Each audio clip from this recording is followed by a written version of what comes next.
उत्तरप्रदेशेर संख्यालघुदेर वर्तमान परिस्थिति बा गोटा भारतवर्षेर संख्यालघुदेर परिस्थिति एखन केमन देखछेन? देखिए, मेरा जब भी मुझसे ये सवाल पूछा जाता है तो मैं मेरा आपसे यही कहूँगा कि इस न सिर्फ उत्तर प्रदेश में, पूरे भारत में जो सबसे ज़्यादा प्रताड़ित हैं उसमें महिलाएं फर्स्ट नंबर पे आती हैं। जो मेरा अपना पर्सनल एक्सपीरियंस है कि एक महिला चाहे वो अपने अब डिपार्टमेंट में देखूं तो अगर वो HOD भी बन जाती है तो नीचे से उसको प्रताड़ित किया जाता है। वो CEO कंपनी की बन जाती है, कहीं ना कहीं उसका हैरेसमेंट होता रहता है। दूसरा, दलित आते हैं जो आज भी 75 साल के बाद भी उनको जो है ज़मीन में बैठने के लिए उनको डिग्निटी ऑफ लाइफ नहीं दी जाती है।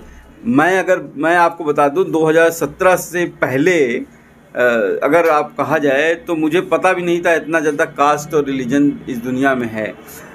जो भी पढ़े लिखे मुस्लिम्स हैं और जिनके पास पैसा है उनको ये डिस्क्रिमिनेशन नहीं देखने को मिलता है, लेकिन अगर दलित पढ़ा लिखा भी है, IAS ऑफिसर बन जाए, उसको डिस्क्रिमिनेशन मिलता है। थर्ड नंबर पे यस माइनॉरिटीज़ आते हैं। और आजकल तो उत्तर प्रदेश सरकार जब से लोकसभा चुनाव हारी है वो पूरी तरह से मतलब एक तरह से उसका एक ही एजेंडा है कि एक तरफ एक सारी प्रॉब्लम को एक कम्युनिटी की तरफ दिखाया जाए कि इनकी वजह से प्रॉब्लम हो रही है, और दूसरा का सिंपैथी वोट दिया जाए। नफ़रत का जहर खासकर यंगस्टर में जिस तरह से घोला जा रहा है, मुझ पर तो बहुत कभी कभी डर लगता है कि ये it will take decades to heal that scar. अभी आपने संभल में देखा इट वाज किस तरह से जो है वो कानून की धज्जियाँ उड़ा दी गई। একটু আরো চেপে নিন। एक बंगाली वाली बुक देना, एक बंगाली वाली बुक।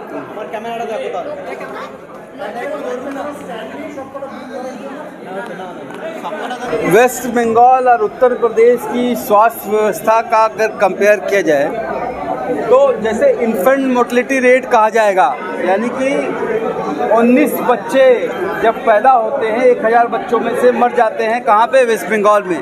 पर वहीं उत्तर प्रदेश में 40 बच्चों की मौत हो जाती है। 200 महिलाएं जो हैं वो डिलीवरी के वक्त करीब उत्तर प्रदेश में का देहांत हो जाता है। वही रेशियो यहाँ पे 100 है वेस्ट बंगाल में। तो अच्छी है, बेहतर अच्छी है, लेकिन अगर इसी वेस्ट बंगाल का आप साउथ इंडिया से कंपेयर करोगे तब आप कहोगे कि वेस्ट बंगाल का स्वास्थ्य व्यवस्था अच्छी नहीं है।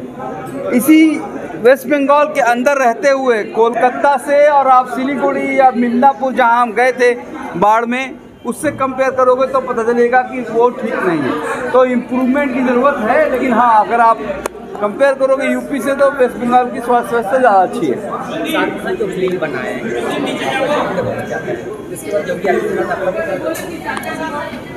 ये गोरखपुर हॉस्पिटल ट्रेजेडी है, जिसका बंगाली वर्जन भी आ गया है। इसके 6 जो चैप्टर्स हैं इनिशियल के, उस पर जवान मूवी जो एटली साहब ने डायरेक्ट की है और शाहरुख खान उसमें हीरो हैं। जो डॉक्टर इरम का कैरेक्टर है वो इसी बेस पे बनाया गया है। मुझे मूवी आने के बाद पता चला था और ना ही मुझसे कोई कंसर्न लिया गया है, मैंने पहले भी बताया था। हाँ, मैंने शाहरुख खान जी को धन्यवाद का लेटर लिखा है, दैट इज़ कि जो मैं कोशिश कर रहा हूँ इस किताब को लेके कि जो 63 बच्चों की कहानी सब तक पहुँच जाए, वो उन्होंने अपनी मूवी के थ्रू कर दिया।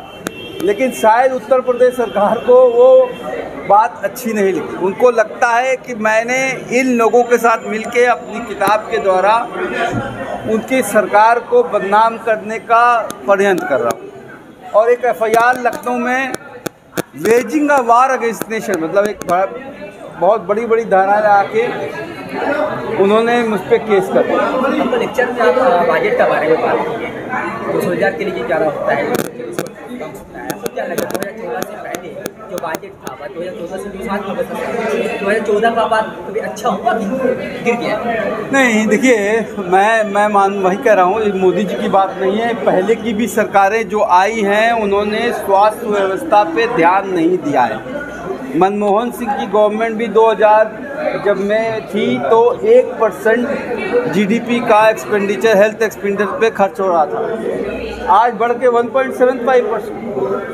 पर जो हमारी जिस तरह की पॉपुलेशन है और जो हमें स्वास्थ्य व्यवस्था चाहिए, वो कम से कम जब तक हम 5% ऑफ जीडीपी हेल्थ एक्सपेंडिचर पे खर्च करेंगे तब तक नहीं हो पाएगा। 140 करोड़ है आज स्वास्थ्य व्यवस्था की। ये देख लीजिए, जो प्राथमिक स्वास्थ्य केंद्र है जिसको रीढ़ की हड्डी कहते हैं, वो एक तरह से वाइट एलिफेंट की तरह काम रहा है। आपने कोविड के टाइम में 2021 में अप्रैल में देख लिया कि क्या हुआ, स्वास्थ्य व्यवस्था की व्यवस्था क्या है, पूरी तरह से चरमरा गई। तो आज ये रह गया है कि 67% स्वास्थ्य व्यवस्थाएं जो हैं वो प्राइवेट सेक्टर के हाथ में चली गई हैं, और प्राइवेट सेक्टर जो है वो सेकेंडरी और टर्शरी यानी कि जो बड़ी बड़ी बीमारी होता है, कैंसर, हार्ट अटैक, जो हाइपरटेंशन, डायबिटीज़, उसका तो इलाज करेगा, लेकिन जो छोटी बीमारियां हैं जो आपको हर 70% लोग को रोज़ होती है, उसका इलाज करने से वो घबराते हैं।